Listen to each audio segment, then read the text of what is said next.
Good afternoon and welcome you all. In today's class, we are going to continue with single entry. इसमें एक question बचा हुआ है, question 7. ये 2024 exam में आया था, तो इसको सॉल्व करके इस चैप्टर को आज अपनी कंप्लीट करेंगे. सो क्वेश्चन 7 डिस्कस करते हैं. Mister Black has a trading business for which the following procedures are follow. मतलब उसके बिजनेस के कुछ रूल्स के बारे में बताया हुआ है. ऑल कलेक्शंस यानी जो रुपया रिसीव करता है are deposited with the bank each day. ठीक है, तो जो भी रुपया दिन भर में आता है उसको सेम डे वो बैंक में जमा कर देता है. All payments except petty expenses are made by cheque. सारे पेमेंट भी जो है वो चेक से होते हैं, सिवाय सिवाय accept petty expenses. Petty expenses का मतलब चुटुर मुटुर खर्चे, छोटे मोटे खर्चे, जैसे कि पेन हो गया, और जैसे कोई कस्टमर आता है तो उसको रिफ्रेशमेंट्स चाय वगैरह पिलाते हैं, तो ये सब छोटे मोटे खर्चे. जेरोक्स करवा लाओ, प्रिंट करवा लाओ, समझ में आया ना. सो ये सारे पेटी एक्सपेंसेस कैश में होते हैं. पेटी एक्सपेंसेस को छोड़कर बाकी सारे payment, all payments except petty expenses are made by cheque. So all payments are made by cheque except petty expenses. यानी पेटी एक्सपेंसेस छोटे मोटे खर्चे सारे कैश में होते हैं, बाकी छोटे मोटे खर्चों को छोड़कर, पेटी एक्सपेंसेस को छोड़कर बाकी सारे payments are made by cheque. जैसे फॉर एग्जांपल किसी का सैलरी पेमेंट करना है तो वो चेक से होगा, बिकॉज सैलरी पेटी एक्सपेंस नहीं है.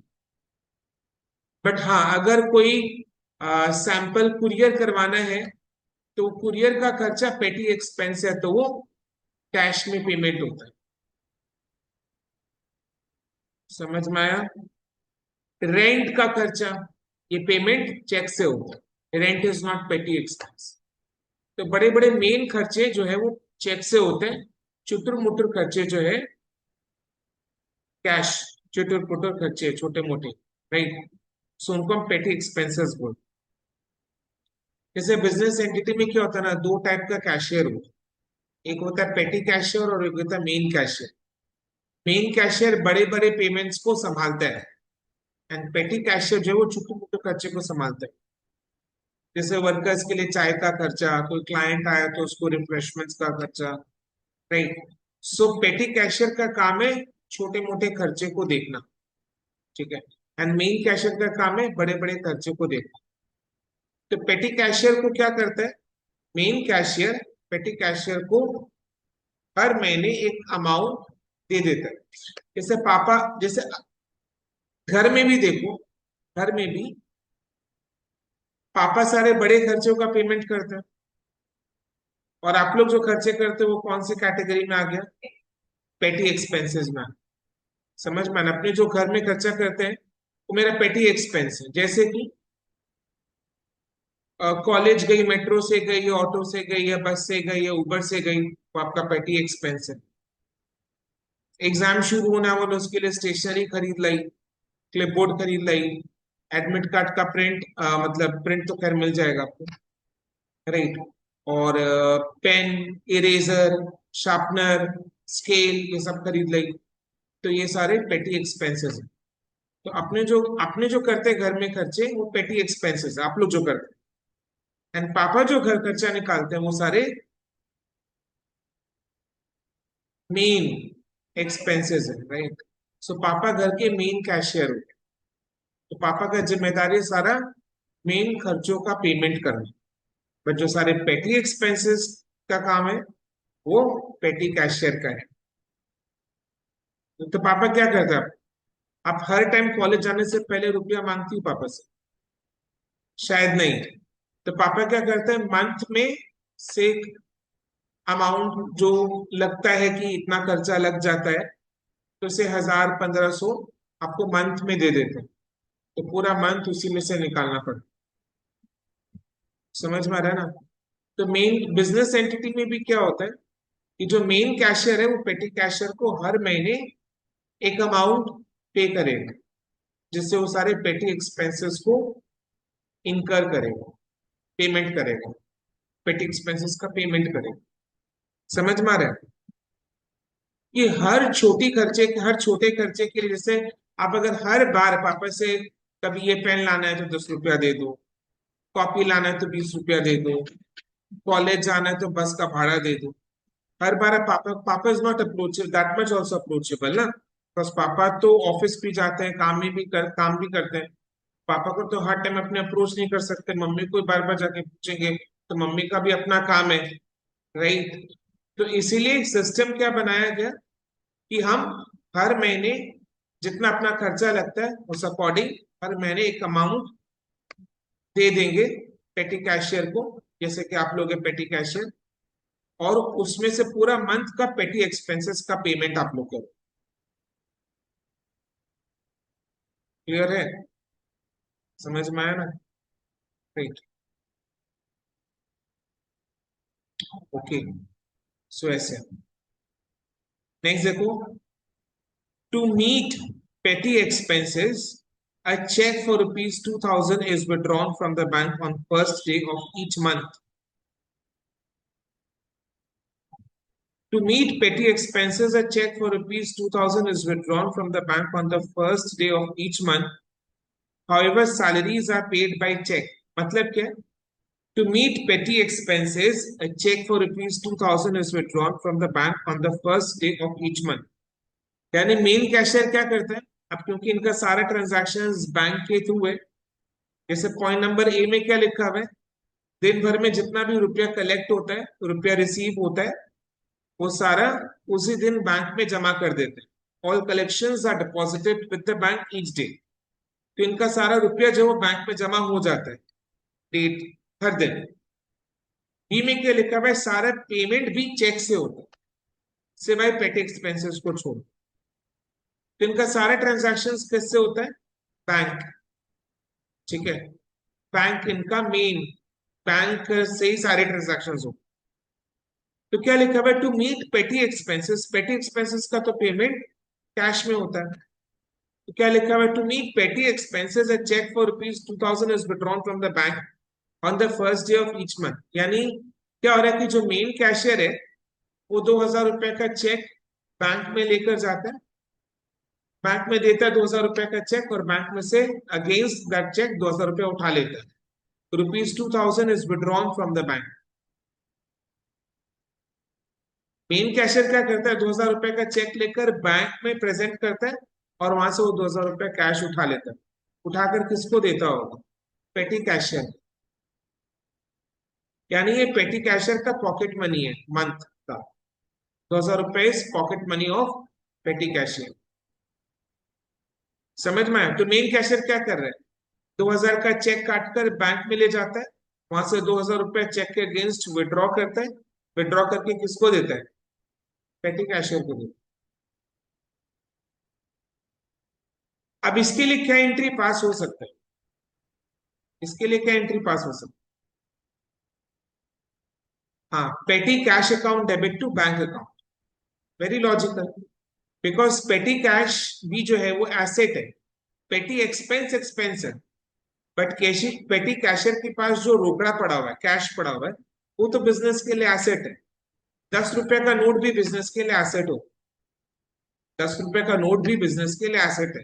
कैश इन हैंड अगर 10 रुपया भी है तो वो बिजनेस के बैलेंस शीट के एसेट के साइड में है। तो पेटी कैशियर के पास जो कैश है वो एसेट है, बट पेटी कैशियर जो पेमेंट करता है पेटी एक्सपेंसेस का, वो एक्सपेंसेस है। तो मेरा क्वेश्चन क्या, मेन कैशियर क्या कर रहा है? बैंक में से 2000 रुपया निकालकर पेटी कैशियर को दे रहे हैं। तो 2000 रुपया पेटी कैश है, पेटी कैश एसेट है, इंक्रीज डेबिट, और बैंक में से रुपया निकाल रहे हैं asset decrease credit. So entry is what, petty cash account debit to bank account. And जब पेटी एक्सपेंसेस का पेमेंट होता है तो expenses increase debit, petty expenses account debit. Expenses का पेमेंट कौन कर रहा है? पेटी एक्सपेंसेस का पेमेंट कौन कर रहा है? पेटी कैशियर कर रहे हैं। वो कैसे पेमेंट कर रहे हैं? उसके पास जो पेटी कैश पड़ा हुआ है उसमें से पेमेंट कर रहे हैं। तो उसके पास जो पेटी कैश पड़ा हुआ है उसमें से वो पेटी एक्सपेंसेस का पेमेंट कर रहे हैं। सो उसके पास जो पेटी कैश है वो डिक्रीज हो जा रहा है। पेटी कैश क्या है? एसेट है। एसेट डिक्रीज करे, ठीक है। तो क्या एंट्री पास हुआ? Petty expense account debit to petty cash account. क्या समझ में आया? दो चीज मेरे को समझ में आया। पहला चीज तो मेन कैशियर हर महीने 2,000 रुपया बैंक में से निकालकर पेटी कैशियर को देता है। क्या समझे? मेन कैशियर, पहला चीज तो बैंक, बिजनेस का सारा ट्रांजैक्शंस बेसिकली बैंक के थ्रू होता है, ठीक है।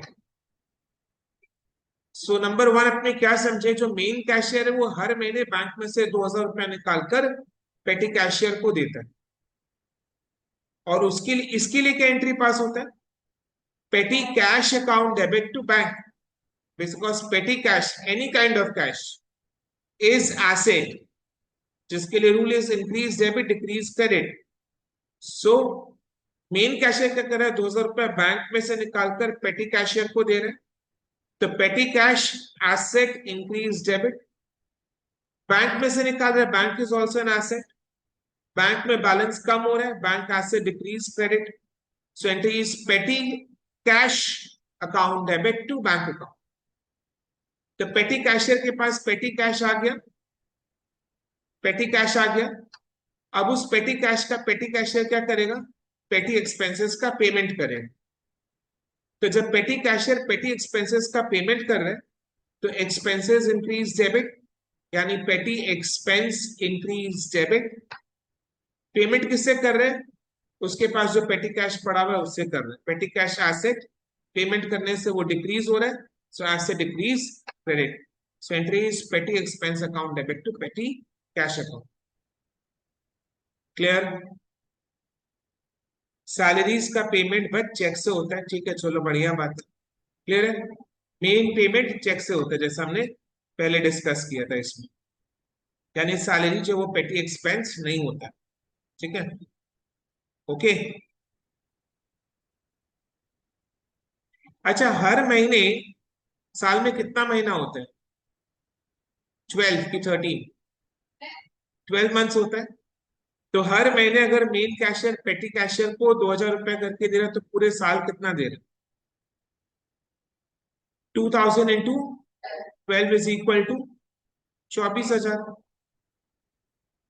24,000। समझ में आया? राइट। अभी 24,000 के लिए क्या एंट्री पास हुआ होगा? अभी जस्ट डिस्कस किया अपने। बैंक में से 24,000 निकाल कर पेटी कैशियर को दिया गया। Petty cash account debit to bank account. Okay. Petty cash account debit to bank account. Perfect है। अच्छा, अपने को और क्या दिया है? The following figures are available from mister Black's records, 1 April 2023 and 31 March 2024। यानी अपने को opening date and closing date का बैलेंसेस दिया है। पेटी कैश का भी दिया है, ठीक है, पेटी कैश का भी दिया है। अपने को यानी पेटी कैश अकाउंट बनाना पड़ेगा। बिना बनाए भी अपने काम चला सकते। कैसे देखो? जैसे पेटी कैशियर के पास ओपनिंग डेट में कितना था?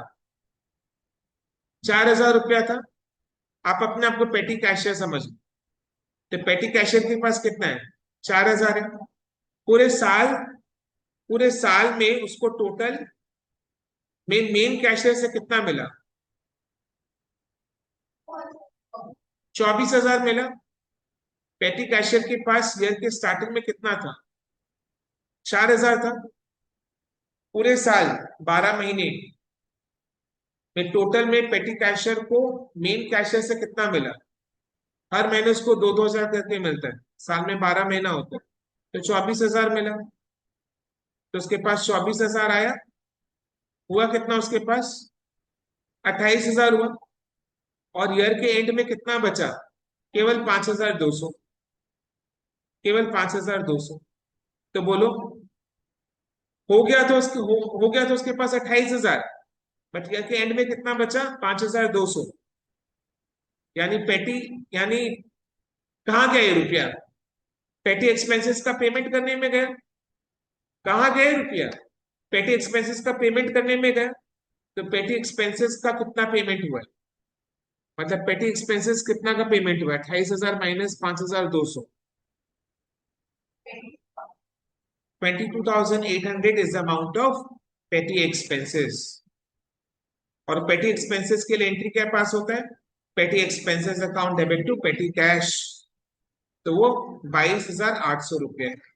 और फिर पेटी एक्सपेंसेस का अमाउंट इसमें से मिल गया, तो अपन क्या करेंगे, इसको पीएल के डेबिट साइड में ले जाएंगे। क्लियर है? बट समझने के लिए हम एक बार पेटी कैश अकाउंट को बनाकर भी देखेंगे। हाँ, ये पूरी बैलेंस शीट में भी आएगा, बिकॉज पेटी कैश क्या है? एसेट है, तो बैलेंस शीट में भी आएगा।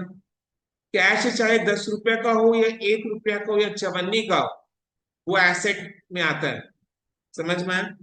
कैश बैलेंस जितना का भी हो, कैश बैलेंस जितना का भी हो एसेट में आता है। Then balance at bank. Balance at bank यानी बैंक का ओपनिंग क्लोजिंग बैलेंस है। ये वाले बिजनेस एंटिटी का मेजरली सारा ट्रांजैक्शंस बैंक के थ्रू होता है। जो भी रुपया आता है वो दिन भर में वो बैंक में डिपॉजिट कर देता है। पेमेंट भी सारे चेक के थ्रू होता है। सिर्फ पेटी एक्सपेंसेस का पेमेंट पेटी कैश में होता है। और पेटी कैशियर को वो हर महीने 2-2 हजार रुपया बैंक में से निकाल कर दे देता है। तो बैलेंस एट बैंक अपने को दिया हुआ है, ओपनिंग क्लोजिंग बैलेंस। तो अपने को जाहिर सा बात, अपने को एक बैंक अकाउंट बनाना ही पड़ेगा। ठीक है? क्लियर? बिकॉज उसमें समरी ऑफ बैंक अकाउंट या कैश बुक जैसा चीज नहीं दिया हुआ है। Left hand side, right hand side में, लेफ्ट हैंड साइड में रिसीट, राइट हैंड साइड में पेमेंट, ऐसा चीज नहीं दिया हुआ है क्वेश्चन में।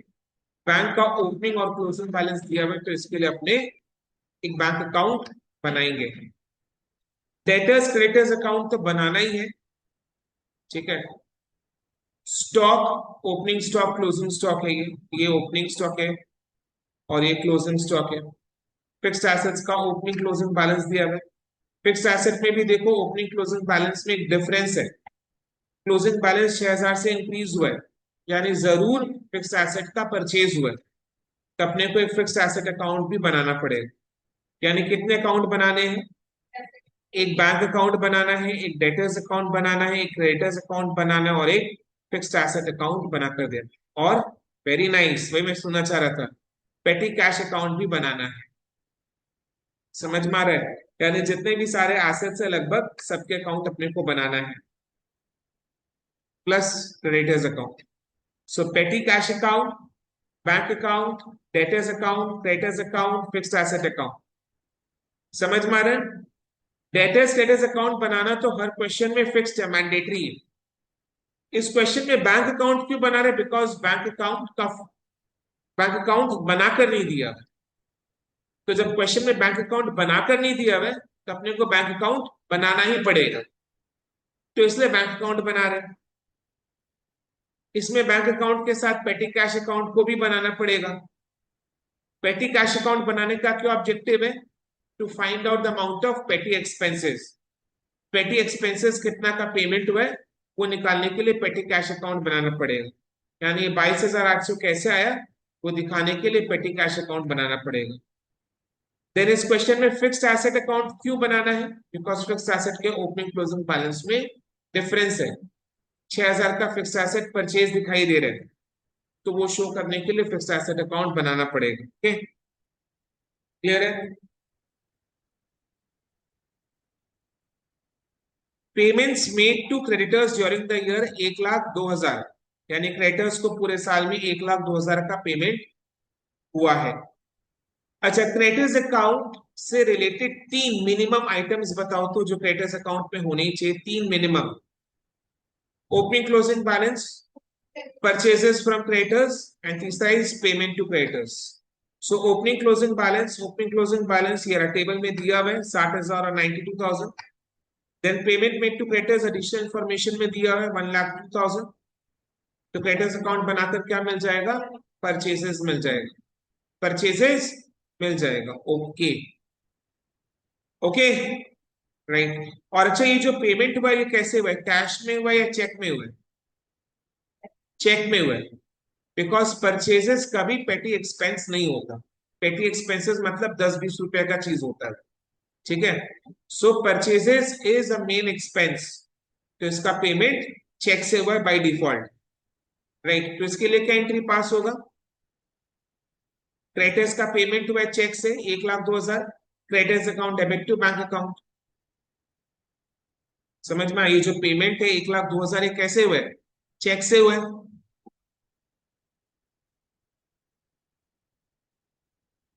परचेजेस का अमाउंट तो अपने को निकालना पड़ेगा। परचेजेस जो किया है क्रेडिटर से, उसके लिए पेमेंट कितना किया? 1,02,000। तो ये पेमेंट कैसे हुआ है? चेक से हुआ है। क्रेडिटर्स अकाउंट बनाकर अपने को परचेजेस का अमाउंट निकालना पड़ेगा। क्रेडिटर से परचेज करते तो उसको पेमेंट करना है। क्रेडिटर्स को पेमेंट कितना का किया? 1,02,000। सो 1,02,000 का पेमेंट कैसे हुआ है? चेक से हुआ है, बिकॉज परचेज जो है वो कभी छोटा मोटा एक्सपेंस नहीं होता, पेटी एक्सपेंस नहीं होता। क्लियर? लिखा हुआ भी है, all payments except petty expenses are made by cheque. चलो, क्रेडिटर्स अकाउंट बनाकर क्या मिल जाएगा? परचेजेस का अमाउंट मिल जाएगा। देन क्या बोला है? Personal drawings by cheque. Personal drawings by cheque यानी बैंक में से 21,000 रुपया निकाला है घर खर्चे के लिए। Entry is what? Drawings account debit to bank, है ना। Drawings account debit to bank, drawings account debit to bank, यानी बैंक अकाउंट के बाई साइड में बाई ड्रॉइंग्स आ जाएगा। And then balance sheet closing, current year का balance sheet, closing balance sheet में liabilities के साथ, लाइबिलिटीज के साइड, सॉरी, लाइबिलिटीज के साइड कैपिटल में से लेस ड्रॉइंग्स करेंगे। अच्छा, पर्सनल ड्रॉइंग्स बाय चेक 21,000 है एंड गुड्स 4,000 है।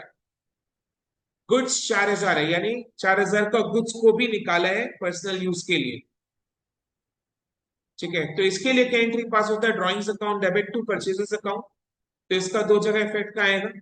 सबसे पहले तो ट्रेडिंग अकाउंट के डेबिट साइड में टू परचेजेस, जो हमने लिखा है, कहां से लिखा है? क्रेडिटर्स अकाउंट में से निकाला है।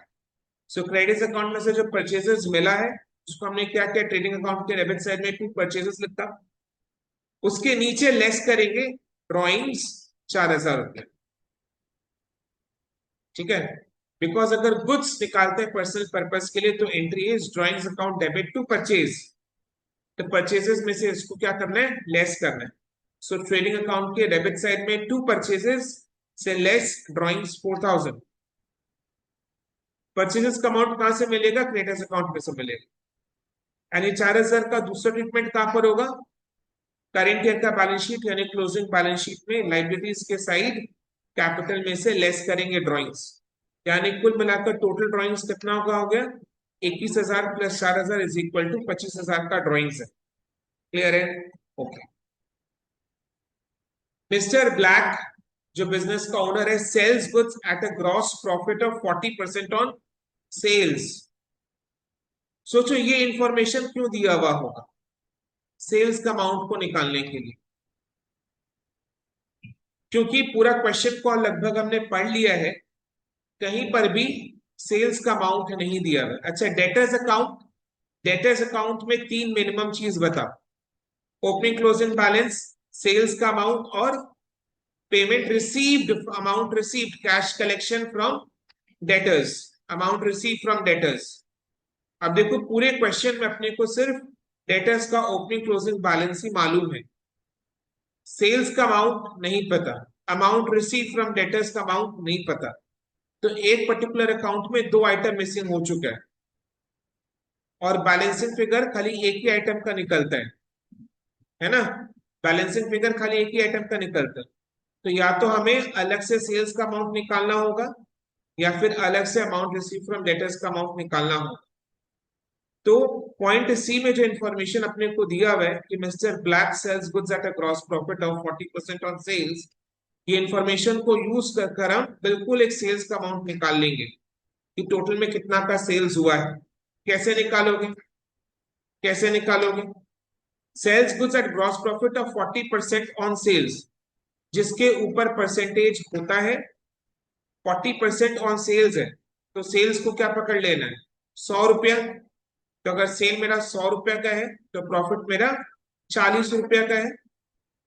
तो जो गुड्स आपने बेचा, अगर वो आपने 100 रुपये में बेचा तो उसमें प्रॉफिट कितना कमाया? जो गुड्स आपने बेचा वो 100 रुपये में बेचा तो प्रॉफिट कितना कमाया? 40 रुपये कमाया। तो वो गुड्स का खर्चा कितना होगा? 100 रुपये में बेचा, 40 रुपये कमाया, तो गुड्स का खर्चा कितना लगा होगा आपके पॉकेट में से? 60 रुपीज। 60 रुपीज लगा। तो मेरा जो कॉस्ट ऑफ गुड्स सोल्ड है वो 60 है। कॉस्ट ऑफ गुड्स सोल्ड 60 है। तो कॉस्ट ऑफ गुड्स सोल्ड 60 है, तो मेरा बेचने का दाम 100 रुपया है। बिकॉज ये जो बिजनेस ओनर है वो 40% ऑन सेल्स प्रॉफिट ऐड करता है। तो 100 रुपया का अगर सेल्स प्राइस है तो 40 रुपया प्रॉफिट है, 60 रुपया मेरा कॉस्ट है। तो 60 रुपया अगर कॉस्ट हो, मतलब समझ समझ में आया ना? तो 60 रुपया अगर कॉस्ट होता है तो 100 रुपया का सेल्स वैल्यू है। तो काश कोई मेरे को कॉस्ट ऑफ गुड्स सोल्ड बता दे तो मैं सेल्स का अमाउंट निकाल लूंगा। कोई मेरे को कॉस्ट ऑफ गुड्स सोल्ड का अमाउंट बता दे। कॉस्ट ऑफ गुड्स सोल्ड का formula is opening stock plus purchases minus closing stock. Opening stock closing stock दोनों क्वेश्चन में दिया हुआ है। परचेजेस हम लोग क्रेडिटर्स अकाउंट में से निकाल लेंगे। तो फॉर्मूला को यूज करके कॉस्ट ऑफ गुड्स सोल्ड मिल जाएगा। तो कॉस्ट ऑफ गुड्स सोल्ड मिल जाएगा तो इसमें सेटिंग कर देंगे उसका। बिकॉज कॉस्ट अगर 60 रुपया का है तो सेल्स वैल्यू 100 रुपया का है। तो कॉस्ट अगर इतना का होगा तो सेल्स वैल्यू कितना का होगा? तो सेल्स का अमाउंट मिल जाएगा। सेल्स का अमाउंट मिल जाएगा तो डेटर्स अकाउंट में बैठा देंगे। ट्रेडिंग अकाउंट के बाई साइड में आएगा।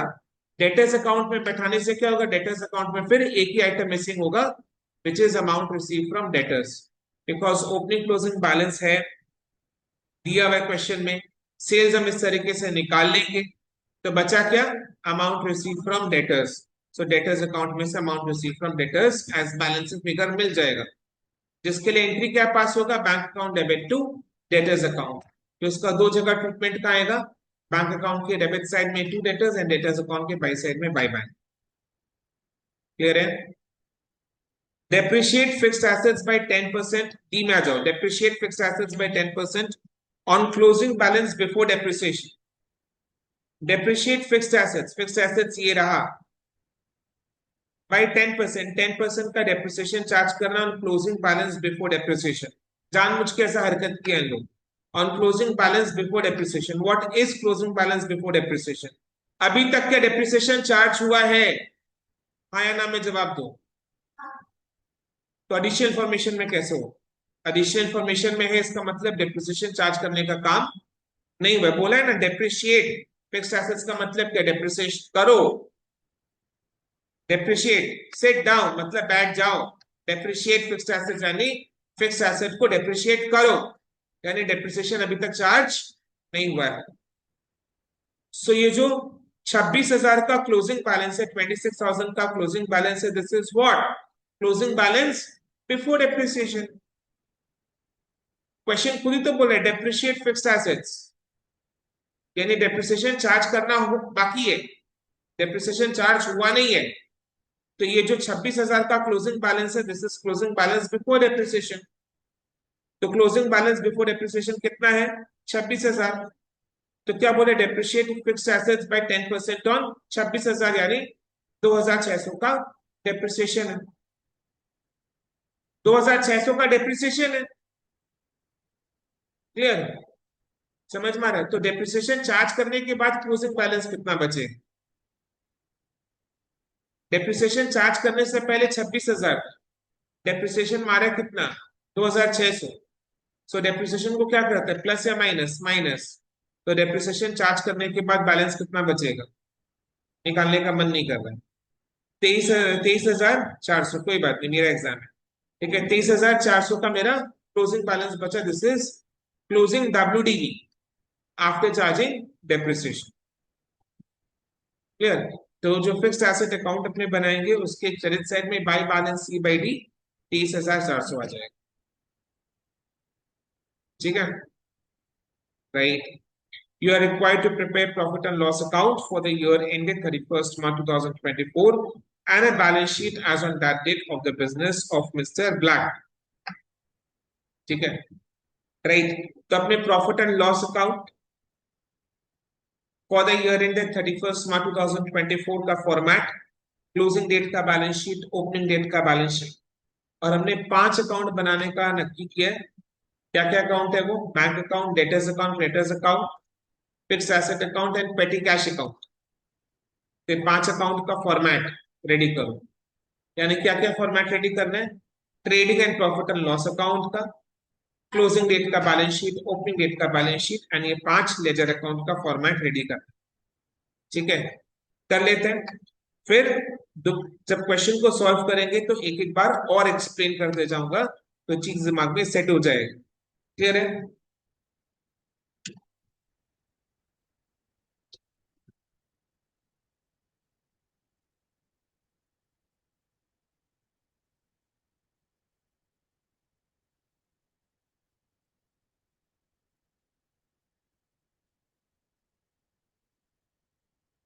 Question number 7।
In the books of mister black,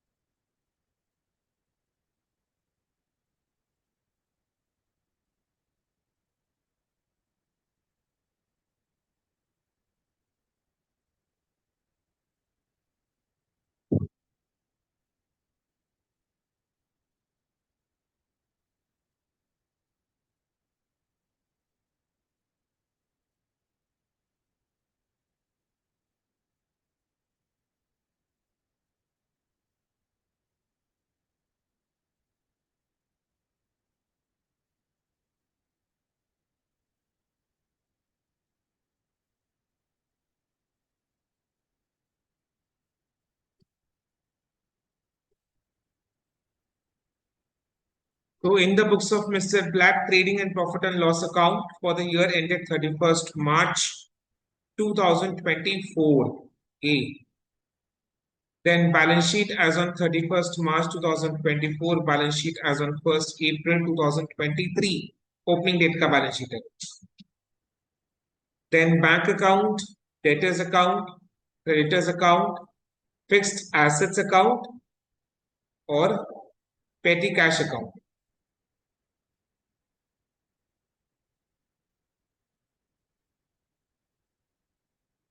okay, चलो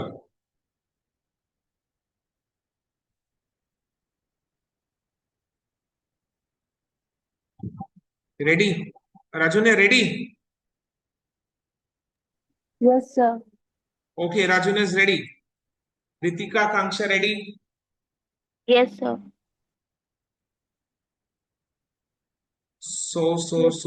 सो सबसे पहले एडिशनल इंफॉर्मेशन का ट्रीटमेंट करते हैं, जैसा हम लोग हर क्वेश्चन में करते हैं।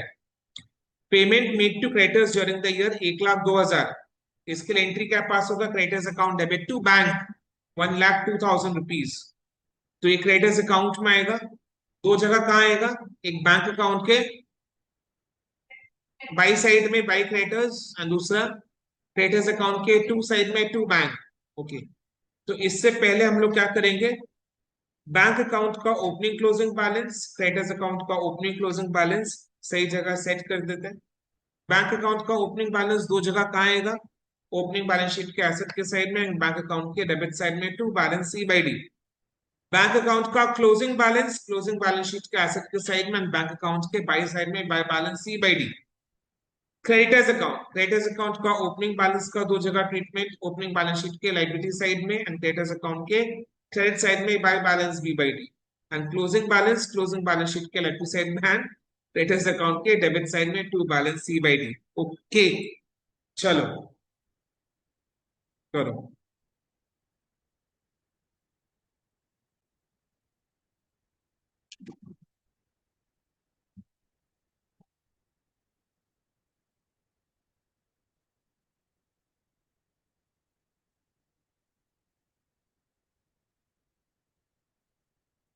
42,000 opening balance.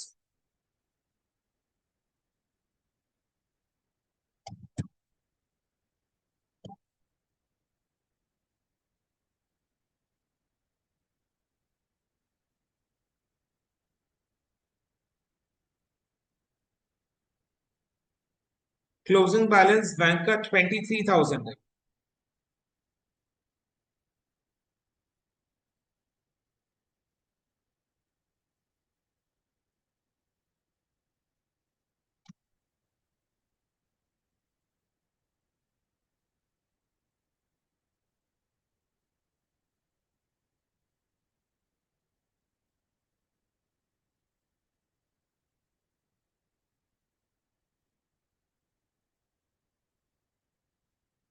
हम्म, 42,000, 23,000। क्रेडिटर्स का 60,000, 92,000।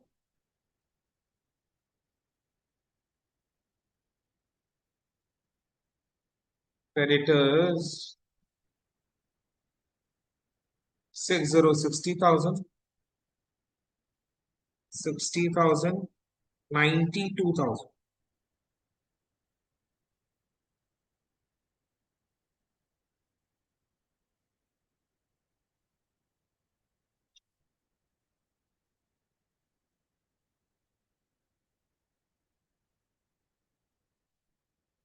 के creditors account by balance e by D 60,000 to balance C by D. बोलो। To balance C by D 92,000। बिटिया गुमराह कर रही है, ठीक है। To balance C by D 92,000। Okay, payment made to creditors कितना का हुआ है, 1,02,000। Creditors account debit to bank 1,02,000। A, so creditors account के डेबिट साइड में टू बैंक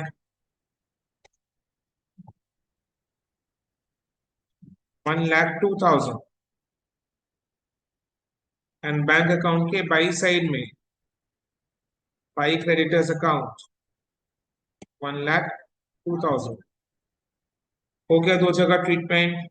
हैप्पी। चलो, ओके। सो टिक मारना, हमारा अकाउंट सिद्ध अधिकार है, ठीक है।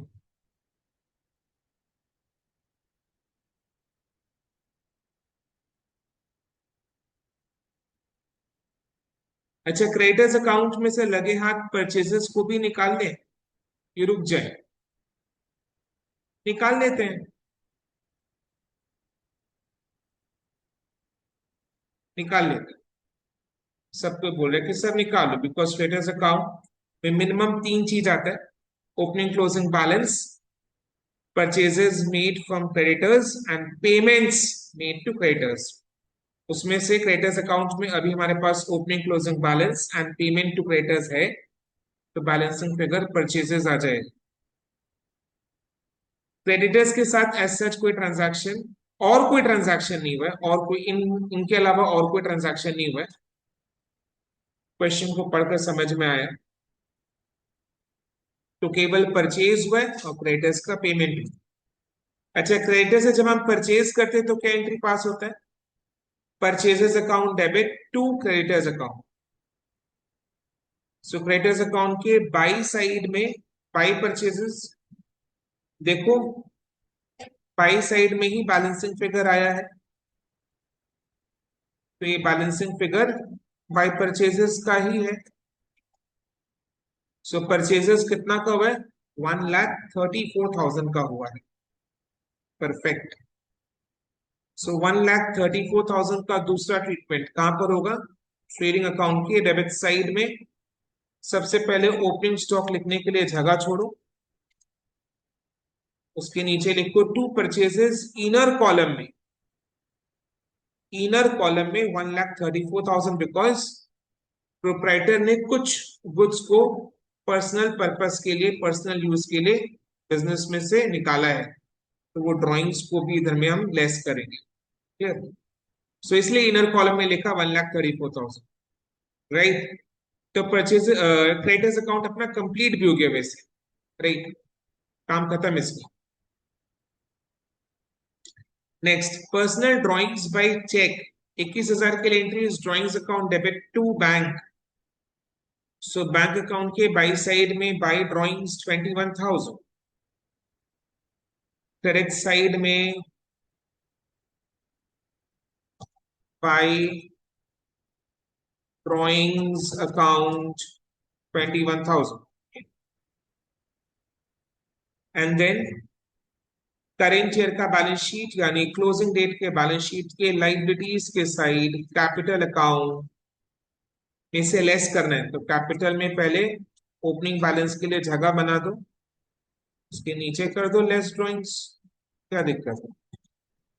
लेस ड्राइंग्स एक बार ब्रैकेट्स में लिख रहे हैं 21,000, बिकॉज 21,000 से चेक से निकाला है एंड 4,000 का गुड्स को भी ड्रॉ किया है, पर्सनल यूज के लिए बिजनेस में से निकाला है।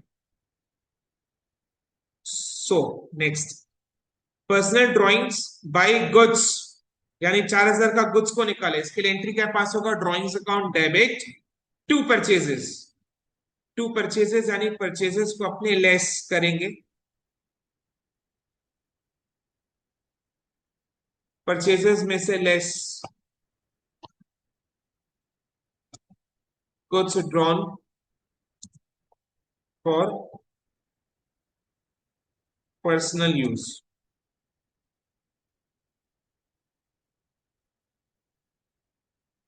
परचेज के अब स्टॉक खत्म हो रहा है, तो परचेजेस से लेस कर रहे हैं, करके आउटर कॉलम में नेट परचेजेस 1,30,000 का हुआ है।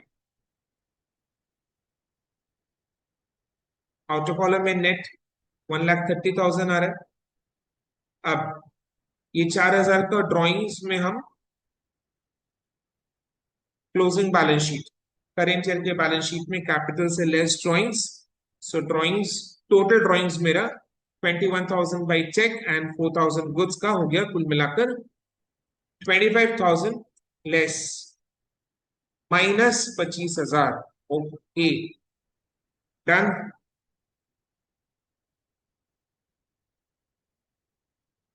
चलो,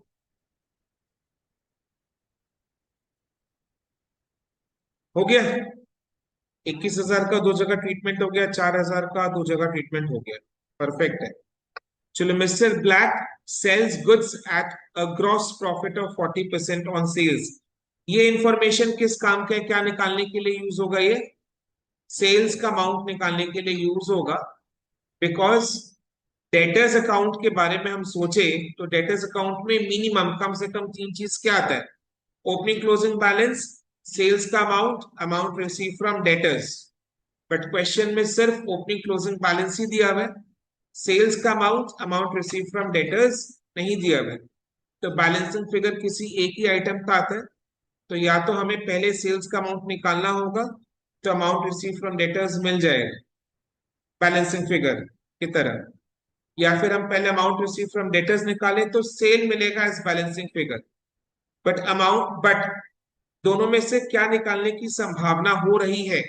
सेल्स का अमाउंट निकालने की संभावना, बिकॉज सेल्स रिलेटेड एक बहुत ही बेहतरीन मतलब एक सूत्र अपने को मिला है, क्लू मिला है कि ये मिस्टर ब्लैक जो है वो कैसे गुड्स को सेल करता है at a gross profit of 40% on sales. तो इस क्लू में से हम सेल्स का अमाउंट निकाल पाएंगे। कैसे निकालेंगे? 40% ऑन सेल्स यानी जिस पर परसेंटेज होता है उसको 100 पकड़ लो। तो सेल्स अगर 100 रुपया का है, यानी 100 रुपया में अगर माल बेच रहे हैं, तो प्रॉफिट हो गया 40 रुपया का। प्रॉफिट 40 रुपया का, तो चीज का दाम कितना पड़ा?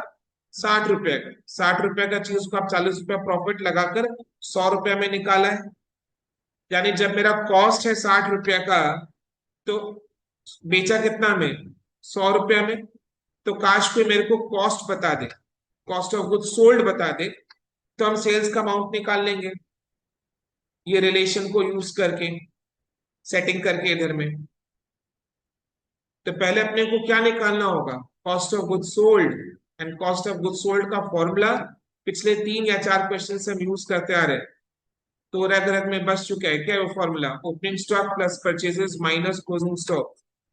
ओपनिंग स्टॉक क्लोजिंग स्टॉक दोनों दिया हुआ है क्वेश्चन में, परचेजेस हमने अभी निकाल लिया है, तो कॉस्ट ऑफ गुड्स सोल्ड निकल जाएगा। ठीक, देखो जब कॉस्ट ऑफ गुड्स समझ में आ रहा है ना, जब कॉस्ट ऑफ गुड्स सोल्ड निकाल ही रहे तो ओपनिंग स्टॉक क्लोजिंग स्टॉक को भी सही जगह बैठा देते हैं। बिकॉज एक आइटम को पकड़ रहे हैं तो उसका ट्रीटमेंट खत्म ही कर देते हैं, कंप्लीट करो, बाकी बात के लिए मत छोड़ो, नहीं तो फिर बात गई, जो भी है रात गई बात गई टाइप से हो जाएगा, है ना। बात के लिए छोड़ेंगे तो वो बात मिस आउट हो जाएगा। Correct, okay. So opening stock है 32,000, क्लोजिंग स्टॉक है 48,000। 32, 48। सो ओपनिंग स्टॉक होगा, आएगा ट्रेडिंग अकाउंट के डेबिट साइड में टू ओपनिंग स्टॉक। कितना है? 32,000। 32,000 ए, 32,000। एंड क्लोजिंग स्टॉक है 48,000। ओके, चलो अब बैलेंस शीट में, क्लोजिंग बैलेंस शीट में क्लोजिंग स्टॉक 48,000 एसेट के साइड। ओपनिंग बैलेंस शीट में ओपनिंग स्टॉक का अमाउंट 32,000। तो ओपनिंग स्टॉक क्लोजिंग स्टॉक दोनों का दो दो जगह ट्रीटमेंट हो गया है। ठीक है, अभी नोट 1 में आओ, working note.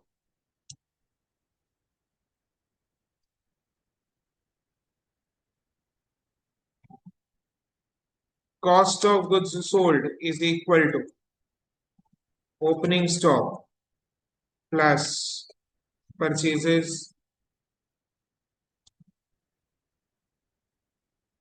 Minus closing stock. Opening stock 32,000 ना, ओपनिंग स्टॉक 32,000, 32।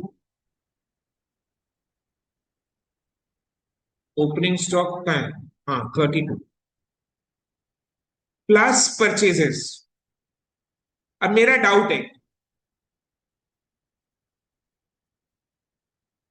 आपको भी वो डाउट आया, चलो ठीक है, ये होता है वाइब्रेशंस का इधर उधर हो जाना, है ना, मैच हो जाना। सो परचेजेस मेरा क्या डाउट है बोलो? परचेजेस 1,34,000 का ले या 1,30,000 का ले?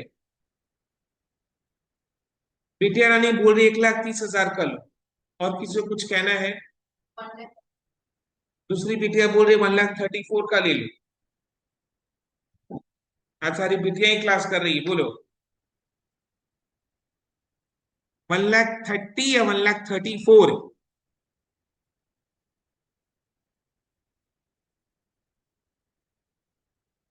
राजू ने बॉल, सर शायद से 1,30,000। शायद आई आकांक्षा शायद डिप्लोमेटिक खेल रही, नेता बनेगी, चलो।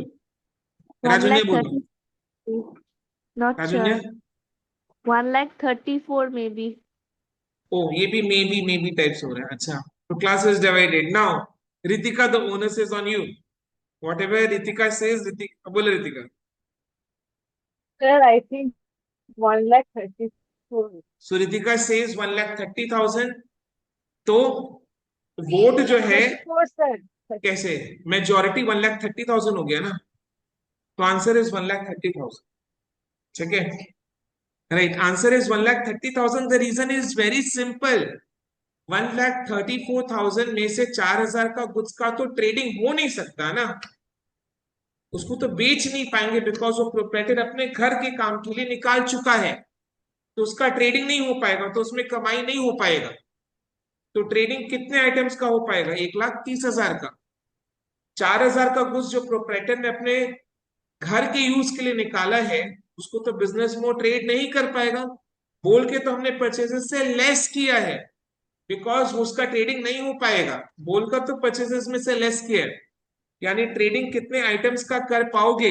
1,30,000 का कर पाओगे। क्लियर है? So answer is 1,30,000। Logically understood? So correct answer from Akanksha, correct answer from Ritika, and correct answer from Damini. Ready? So 1,30,000। Concept समझ में आया? आगे से भूल नहीं करना है, ठीक है? और भूल नहीं करने के लिए एक शॉर्टकट ट्रिक है। आउटर कॉलम में जो नेट परचेसेस है, वही कॉस्ट ऑफ गुड्स सोल्ड में काउंट हो। समझ में आया? यानी यानी यानी यानी यानी अगर क्वेश्चन में जैसे लेस परचेसेस रिटर्न है, या less goods distributed as free samples है, तो वो सब बात देने के बाद जो final amount, net amount outer column में परचेसेस का आता है, वही कॉस्ट ऑफ गुड्स सोल्ड के फॉर्मूला में यूज होगा। बिकॉज अगर अपने कोई भी गुड्स को एज ए सैंपल डिस्ट्रीब्यूट करते हैं, तो हमने तो उसका ट्रेडिंग नहीं किया ना, उसका तो ट्रेडिंग हो नहीं पाएगा, बिकॉज उसको तो आपने बांट दिया कस्टमर्स में एडवर्टाइजमेंट करने के लिए, तो उसका तो ट्रेडिंग हो नहीं पाएगा। तो कॉस्ट ऑफ गुड्स सोल्ड के फॉर्मूला में तभी तो अपने उसको परचेजेस से लेस करते हैं ना, बिकॉज का ये ट्रेडिंग हो नहीं पाएगा, तो कॉस्ट ऑफ गुड्स सोल्ड के फॉर्मूला में भी नहीं आएगा। यानी कॉस्ट ऑफ गुड्स सोल्ड के फॉर्मूला में केवल नेट परचेजेस, जो फाइनल परचेजेस आउटर कॉलम में आता है, वही कॉस्ट ऑफ गुड्स सोल्ड के फॉर्मूला में यूज करें। ठीक है? और परचेज रिटर्न को लेस इसलिए करते बिकॉज वो परचेज कैंसिल हो चुका है, हमने जाकर माल वापस कर दिया, तो वो तो वैसे ही माइनस करके ही होगा। क्लियर है ना? समझ में आया? ओके। सो लॉजिक क्या? लॉजिक ये है कि जिन गुड्स का हम ट्रेड कर पाएंगे, तो उतना ही amount of purchases cost of goods sold के फॉर्मूला में यूज होगा। तो इधर में प्लस 1,30,000 हो जाएगा, और माइनस क्लोजिंग स्टॉक कितना है? 48,000। तो cost of goods sold is how much?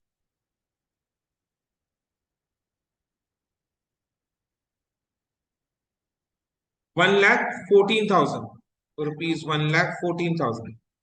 तो मिल गया कॉस्ट ऑफ गुड्स सोल्ड। अब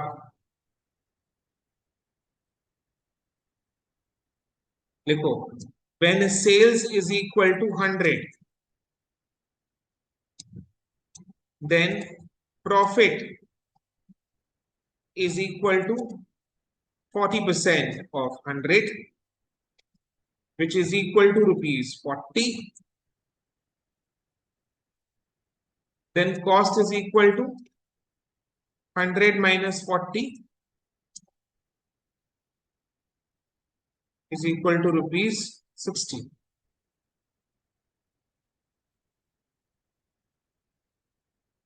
ठीक है? हम लोग को निकालना क्या है? किसका अमाउंट निकालना है? सेल्स का अमाउंट निकालना है। तो लास्ट क्लास सर ने मेरे को एक टिप दिया था कि जो अपने को निकालना होता है ना, उसको बाहर की तरफ रखते हैं, और जो अपने को दिया हुआ होता है उसको अंदर की तरफ रखते हैं। अच्छा, ऐसा हो गया क्या? जिसको निकालना उसको बाहर कर दो, एंड जो दिया हुआ है जो है उसको अंदर रख लो, ऐसा? हाँ, क्या दिया हुआ है? कॉस्ट दिया हुआ है 1,14,000, तो उसको अंदर की तरफ रखेंगे, और क्या निकालना है, सेल्स को निकालना है, तो सेल्स को बाहर की तरफ। तो मतलब क्या, कैसे इक्वेशन सेट करेंगे, when cost is equal to 60 then sales is equal to 100। याद करने के लिए क्या ट्रिक बताया अभी जस्ट, जो दिया हुआ है उसको अंदर रखना है, जिसको निकालना है उसको बाहर रखना है। So when cost is equal to 1,14,000, then sales is equal to बोलो 1,14,000 into 100 by 60। ये फॉर्मूला तो फिक्स है, याद करो, एबीसीडी करके समझाया था, है ना।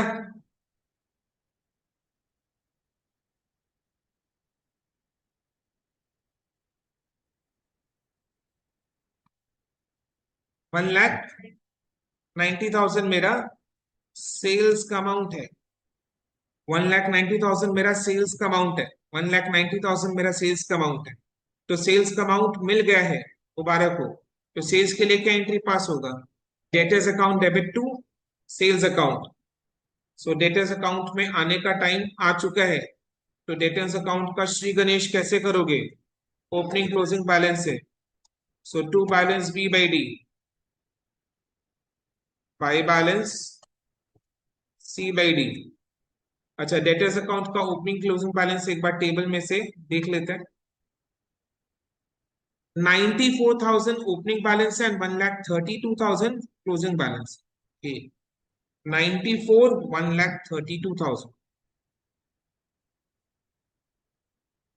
94,000 1,32,000। इसका दो जगह ट्रीटमेंट होगा। हाँ ओपनिंग, हाँ करेक्ट, एक डेटर्स अकाउंट में आने से हो गया, दूसरा बैलेंस शीट में आएगा। सो ओपनिंग बैलेंस शीट में ओपनिंग बैलेंस ऑफ डेटर्स कितना है, opening balance 94,000 and closing balance sheet में क्लोजिंग डेटर्स कितना है 1,32,000, 132,000। ओके फाइन, ठीक है, 1,32,000। ठीक है, अब नेक्स्ट सेल्स का पोस्टिंग करो, debtors account debit to sales account. So debtors account के डेबिट साइड में टू सेल्स कितना आया था 1,90,000। Debtors account debit to sales account, debtors account के डेबिट साइड में टू सेल्स अकाउंट 1,90,000। दूसरा ट्रीटमेंट कहां पर होगा, ट्रेडिंग अकाउंट के क्रेडिट साइड में by sales 1,90,000। Perfect.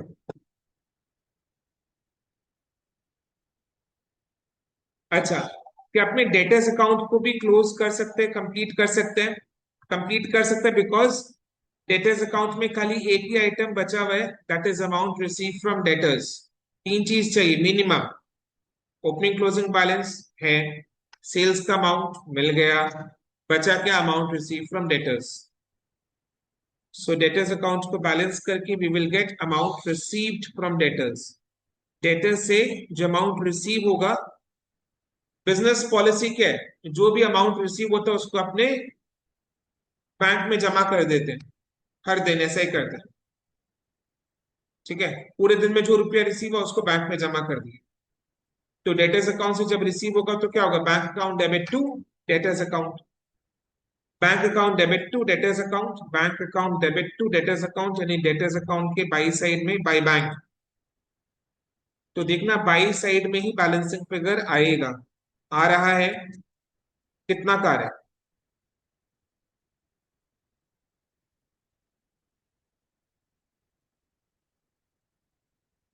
Okay 1 lakh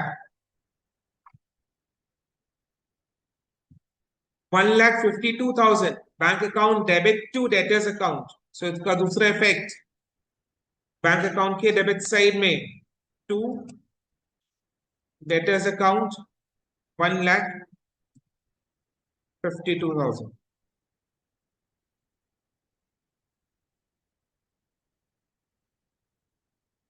okay, so debtors account भी कंप्लीट.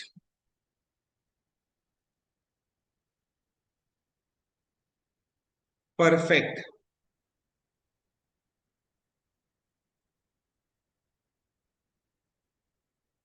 डेटर्स अकाउंट भी कंप्लीट. चल नेक्स्ट. अच्छा, स्टॉक में भी टिक मार सकते हैं अपने, because opening stock closing stock का भी काम हो चुका. Next, depreciate fixed assets by 10% on closing balance before depreciation. ठीक है, तो फिक्स्ड एसेट को डेप्रिशिएट करने के लिए बोला है, यानी फिक्स्ड एसेट अभी तक डेप्रिशिएट नहीं हुआ है. यानी जो टेबल में closing balance of fixed asset है, that is closing balance before depreciation. Closing balance कितना दिया हुआ है टेबल में? 26,000.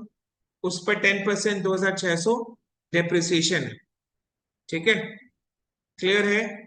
सो 2,600 का डेप्रिसिएशन चार्ज करने के बाद क्लोजिंग बैलेंस कितना आएगा? 26,000 माइनस 2,600 इज 23,400. ये होगा final WDV, the closing WDV, जो बैलेंस शीट में जाएगा. बैलेंस शीट में 23,400 जाएगा क्लोजिंग बैलेंस शीट में एसेट के side, because closing balance sheet में क्लोजिंग बैलेंस जाता है, which is always after charging depreciation. Okay, चलो. तो फिक्स्ड एसेट अकाउंट आ गया. फिक्स्ड एसेट ये रहा. सो फिक्स्ड एसेट अकाउंट के डेबिट साइड में opening balance to balance B by D. To balance B by D 20,000 है. To balance B by D 20,000.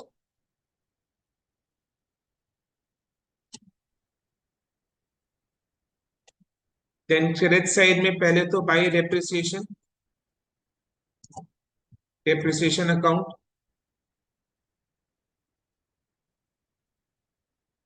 कितना है डेप्रिसिएशन? 26,000 का 10%.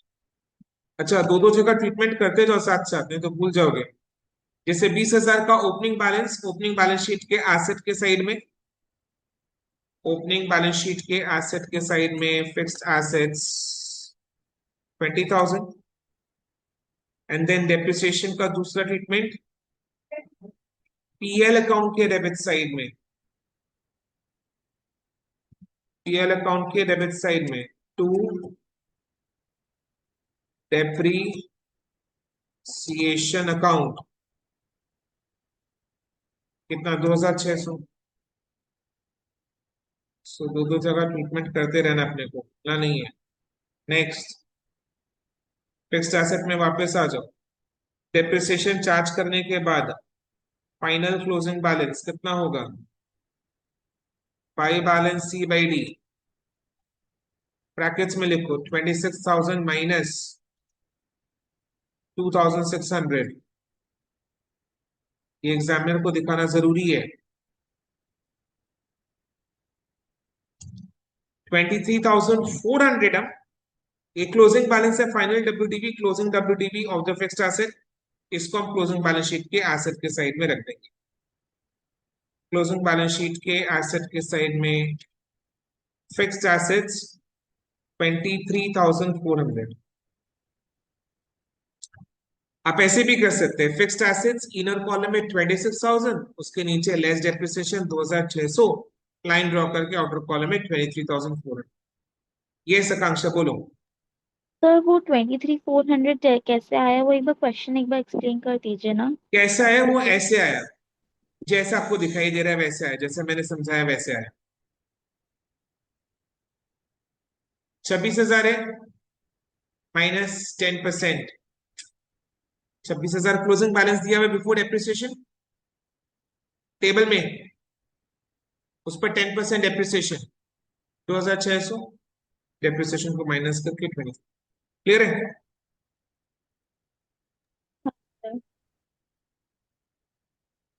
ये कैसा है, समझ में आया? 26,000 हाँ कहां से मिला? क्वेश्चन में जो टेबल है उसमें मिला. क्लोजिंग बैलेंस 26,000 दिया हुआ है, और नीचे में क्या दिया हुआ है? डेप्रिशिएट फिक्स्ड एसेट्स, यानी डेप्रिशिएट करना पड़ेगा, डेप्रिसिएशन अभी हुआ नहीं है. कैसे करना है? 10% on closing balance before depreciation. तो ऊपर में जो 26,000 का क्लोजिंग बैलेंस है दैट इज बिफोर डेप्रिसिएशन, तो उस पर 10% निकालेंगे। 2,600 डेप्रिसिएशन आया, तो डेप्रिसिएशन चार्ज करने के बाद the final closing balance will be 26,000 minus 2,600 is equal to 23,400. तो फाइनल क्लोजिंग बैलेंस। इसका दूसरा इफेक्ट कहाँ है? क्लोजिंग बैलेंस शीट के एसेट के साइड। चलो अब फिक्स्ड एसेट अकाउंट को बैलेंस करके देखो, बैलेंसिंग फिगर कौन सा साइड में आएगा बोलो? डेबिट साइड में आएगा। तो डेबिट साइड में कितना का बैलेंसिंग फिगर आ रहा है बताओ? 6,000 का बैलेंसिंग फिगर आ रहा है। सोचो जरा ये किसका हो सकता है? फिक्स्ड एसेट अकाउंट एसेट है। एसेट डेबिट कब होता है? जब एसेट इंक्रीज होता है। एंड एसेट इंक्रीज कैसे होता है? जब एसेट को परचेज करते हैं। सो ये परचेज ऑफ फिक्स्ड एसेट का अमाउंट है 6,000। और जब फिक्स्ड एसेट परचेज होता है तो entry is fixed asset account debit to bank.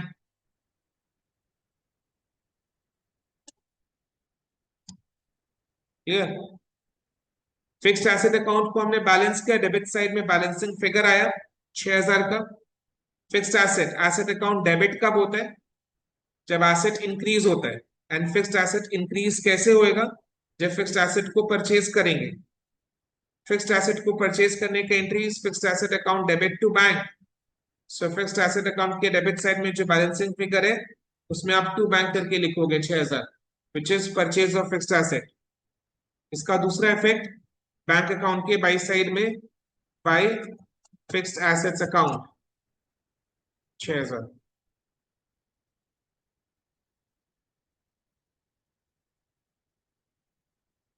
Okay, तो फिक्स्ड एसेट अकाउंट भी कंप्लीट हो गया है। तो वर्किंग का भी अकाउंट कंप्लीट होते जा रहा है। But fixed asset account complete हो गया है, क्रेडिटर्स अकाउंट कंप्लीट हो गया है, डेटर्स अकाउंट कंप्लीट हो गया है। बचा क्या? सिर्फ बैंक अकाउंट और पेटी कैश अकाउंट। और देखो इधर में एडिशनल इंफॉर्मेशन का भी ABCD सबका दो दो जगह ट्रीटमेंट हो चुका है। डन? क्लियर है? नेक्स्ट,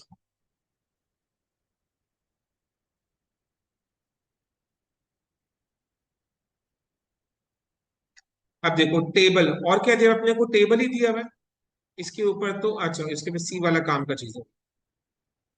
टेबल में देखो और क्या बचा है? फिक्स्ड एसेट में टिक मार सकते हैं। टेबल में और क्या बचा है? Petty cash. पेटी कैश, पेटी कैश, पेटी कैश का ओपनिंग बैलेंस का दो जगह ट्रीटमेंट बताओ। पेटी कैश बिल्कुल एक कैश है। सो दो जगह ट्रीटमेंट क्या होगा ओपनिंग बैलेंस का? पेटी कैश अकाउंट के डेबिट साइड में to balance B by D, opening balance sheet के एसेट के साइड में petty cash 4,000। And closing balance petty cash account के बाई साइड में by balance C by D and closing balance sheet के asset side में 5,200। तो इसका भी कर डालो पेटी cash.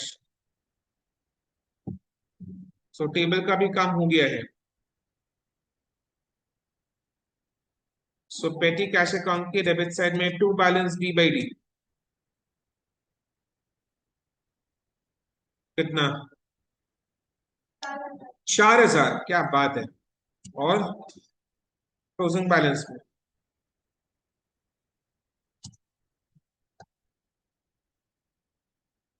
By balance C by D 5,200।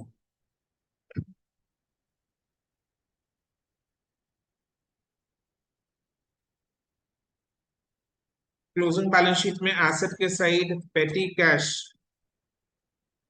5,200। Opening balance sheet के एसेट के साइड पेटी कैश 4,000। 4,000 ही है ना? केवल 4,000 है।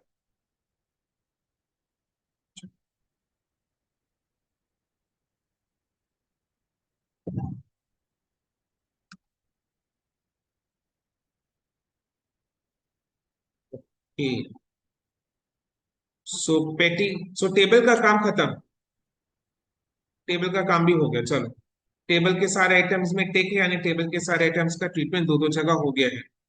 अभी इसके ऊपर एबीसी में क्या दिया हुआ है, all collections are deposited with the bank each day. ये तो जानकारी के लिए दिया हुआ है कि सारा बैंकिंग चैनल्स के ट्रांजैक्शन होता है कि जो भी रुपया आता है वो बैंक में डिपॉजिट हो जाता है सेम डे पे। एंड सारा पेमेंट भी चेक के थ्रू होता है सिवाय पेटी एक्सपेंसेस के। ठीक है, चलो, ये सब जनरल इंफॉर्मेशन है। सी में काम का बात है। सी में क्या काम की काम का क्या बात है कि पेटी कैश का खर्चा करने के लिए पेटी कैशियर को हर महीने 2,000 रुपये बैंक में से निकाल कर देते हैं। हर महीने 2,000 मतलब पूरे साल का हो गया 24,000। तो 24,000 बैंक में से निकालकर पेटी कैशियर को दिया जाता है। उसके लिए क्या एंट्री पास होगा, petty cash account debit to bank account. ठीक है, पेटी कैशियर के पास petty cash increase asset increase debit, और बैंक में से रुपया निकाला तो bank asset decrease credit. So petty cash account debit to bank account 24,000। तो इसका एंट्री पास कर दो, मतलब पोस्टिंग करना अपने को तो इसमें। सो पेटी कैश अकाउंट के डेबिट साइड में टू बैंक अकाउंट के कितना 2,000 इंटू 12, 24,000। इसका दूसरा इफेक्ट बैंक अकाउंट के बाई साइड में, बैंक अकाउंट के क्रेडिट साइड में by petty cash account 24,000। Okay, clear. So 24,000 का भी दो जगह ट्रीटमेंट हो गया है। ठीक है, क्लियर है, यानी क्वेश्चन के सारे इंफॉर्मेशन का ट्रीटमेंट दो दो जगह हो गया, क्वेश्चन का काम खत्म। अब सॉल्यूशन में आ जाओ। सॉल्यूशन में सबसे पहले हमने क्या डिसाइड किया था कि हम जितने भी अकाउंट ओपन होके रखे हुए उनको पहले हम कंप्लीट करेंगे। तो हमारे पास तो केवल दो ही अकाउंट ओपन होके रखा हुआ है, बाकी debtors account, creditors account, fixed asset account ये सब कंप्लीट हो चुके हैं। तो बचा सिर्फ बैंक अकाउंट एंड पेटी कैश अकाउंट। क्लियर, ठीक है। चलो पेटी एक एक करके क्लोज करते हैं, चाहे बैंक अकाउंट को पहले क्लोज करो या पेटी कैश अकाउंट को क्लोज करो। सो पेटी कैश अकाउंट को क्लोज कर रहे हैं, पहले कंप्लीट कर रहे हैं।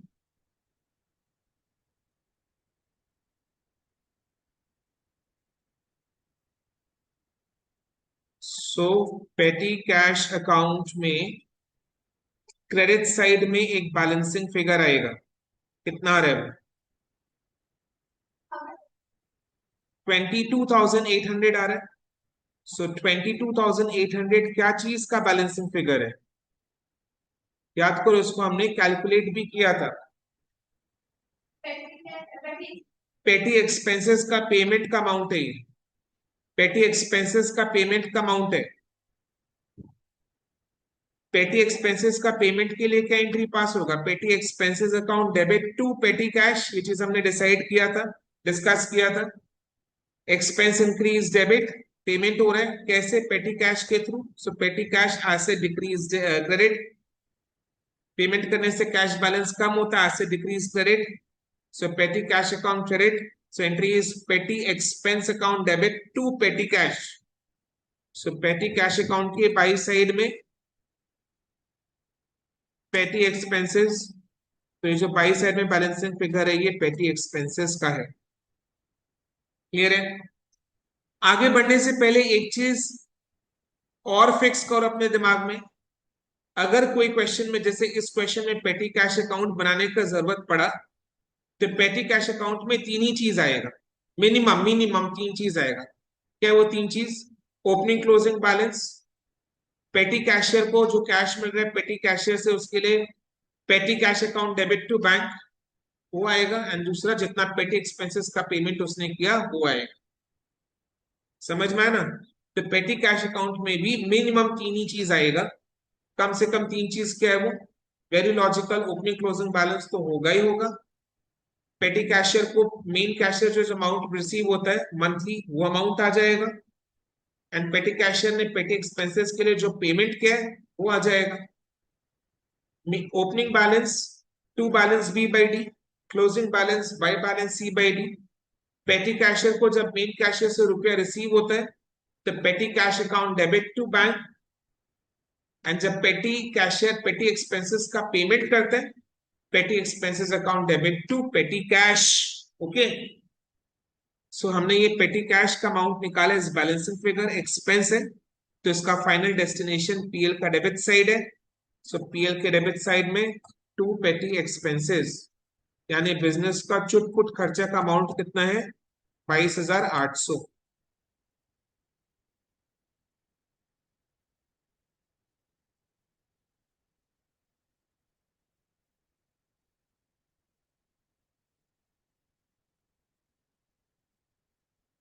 सो पेटी कैश अकाउंट भी क्लोज हो चुका है। बचा कौन सा अकाउंट, बैंक अकाउंट। तो बैंक अकाउंट को क्लोज करो। देखो कहां पर बैलेंसिंग फिगर आ रहा है, ओपनिंग क्लोजिंग बैलेंस तो है ही, बैलेंसिंग फिगर आएगा, देखो कहां पर आएगा। नहीं आ रहा है तो भी ठीक है।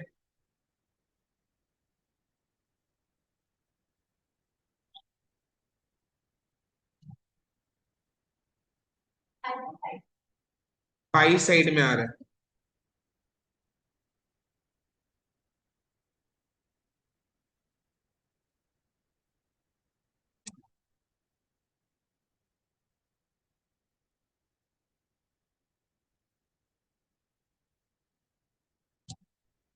कितना आ रहा है, 18,000 है। यानी बाई साइड में एक बैलेंसिंग फिगर आ रहा है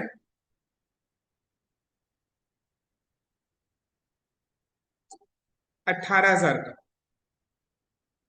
क्रेडिट साइड यानी पेमेंट का साइड, यानी 18,000 का कुछ पेमेंट हुआ है, बैंक में से 18,000 का कुछ पेमेंट हुआ है, because bank asset decrease credit. So credit side मतलब bank balance decrease. Bank balance decrease कब होता है, जब बैंक से पेमेंट करते हैं, यानी 18,000 का कुछ पेमेंट हुआ है, बाई साइड में बैलेंसिंग फिगर 18,000 का कुछ पेमेंट हुआ है।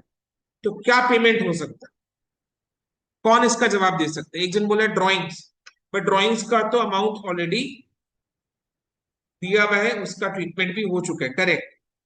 सो बाई ड्राइंग्स नहीं होगा। और क्या हो सकता है, क्लियरली मेंशन्ड है क्वेश्चन में, बट स्पेसिफिकली क्या चीज का है क्वेश्चन में दिया हुआ है, क्या दिया हुआ है देखो। However, salaries are paid by check. Salaries paid by check. तो क्वेश्चन हमेशा क्लियर होता है। क्वेश्चन एग्जाम में कभी क्वेश्चन एम्बिगुअस नहीं हो सकता।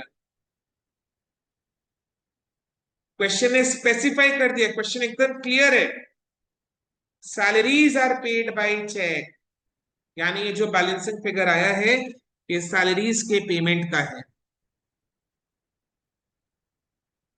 ठीक है, समझ में आया? तो इधर में क्या लिखोगे, बाय सैलरीज अकाउंट 18,000, और इसका दूसरा ट्रीटमेंट पीएल के डेबिट साइड में टू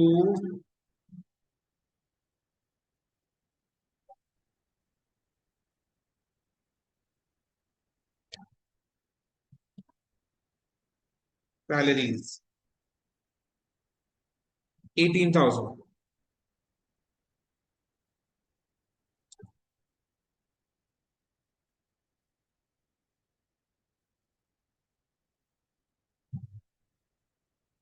टू सैलरीज 18,000।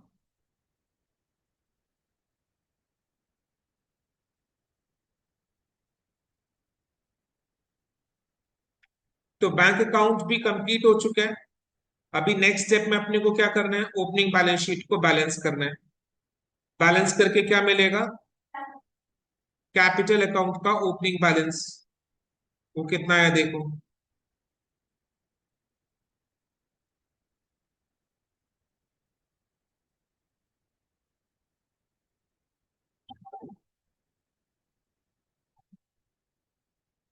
हाँ 1,32,000।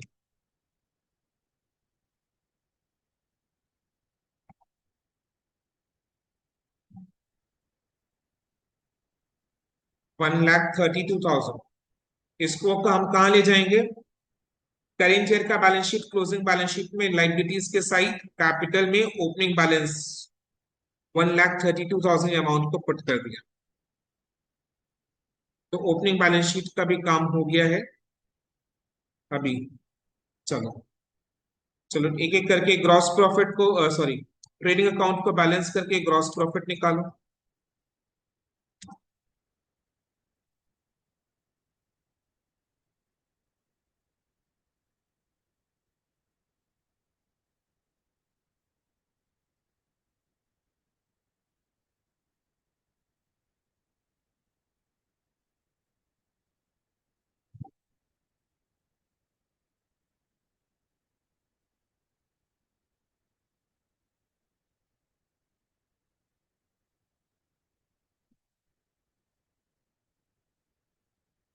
$76,000 आ रहा है ग्रॉस प्रॉफिट।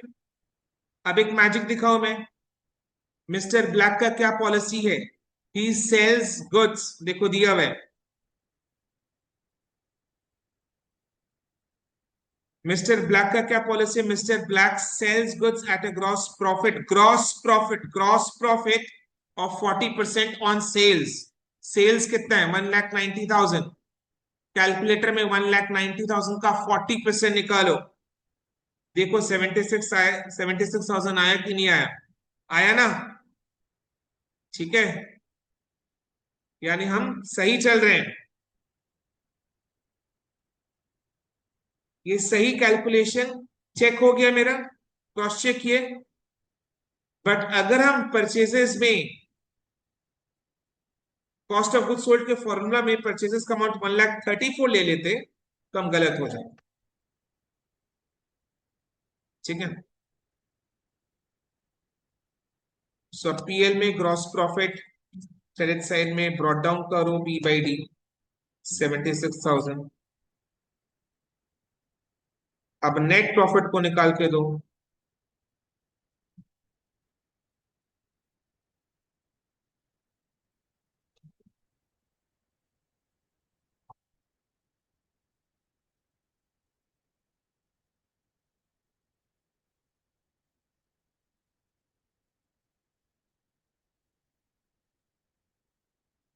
नेट प्रॉफिट आ रहा है कितना?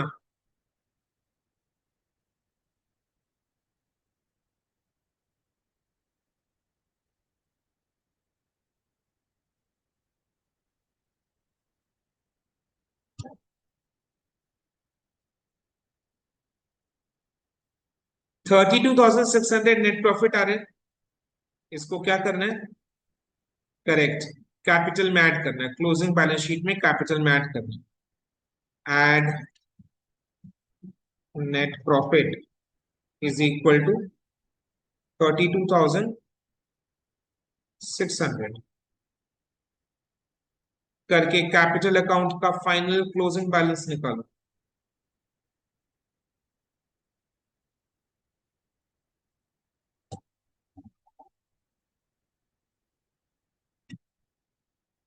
$1,39,600 आ रहा है कैपिटल अकाउंट का फाइनल क्लोजिंग बैलेंस। अब नेक्स्ट, क्लोजिंग बैलेंस शीट के दोनों sides, asset side and liability side का टोटल करो। देखो दोनों साइड का टोटल मैच कर रहा है कि नहीं? कर रहा है मैच। कितना आ रहा है टोटल? 2,31,600 आ रहा है। लायबिलिटी साइड का टोटल भी 2,31,600 है। दोनों साइड का टोटल मैच हो गया, यानी हमारा आंसर करेक्ट।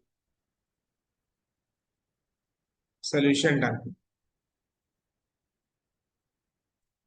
सो इसी के साथ सिंगल एंट्री का चैप्टर कंप्लीट।